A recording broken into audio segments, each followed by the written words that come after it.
Sir, there's an article po sa Reuters na sinabi na you pushed for talks with the Maute Group. No, I didn't. No, he's a pretender. I'd never talk to terrorists, that's one. I will never talk to criminals and to terrorists. But I would talk to revolutionaries who are imbued with a principle of their, kagaya nitong MIMN. I talk to them because what drove them to fight government is the rising nationalism. Kasi nauna nga sila dito, dumating yung Amerikano, nauna na pa ng Espanyol, then we were colonized. Kaya ka nagkawatak-watak tayo na ganito. Islam na nga ang Mindanao.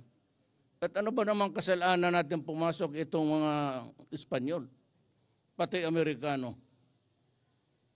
So that is how it began. But we are here to preserve and ask, and I plead to the Moro people, who are my brothers, who are our brothers. We do not want to fight, we do not want to kill. And if we can just stop fighting, okay ako.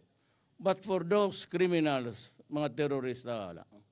Sir, pero yung Maute Group, did they come to you? Nag-initiate po ba sila ng deal para matapos na po yung gulo sa Marawi? Thank you. Well, the MIMN probably have started initiatives there. But kung magaling sa akin ako maghingi sa mga kriminal pati terorista, imposible. Tsaka marami na akong patay na sundalo pati pulis.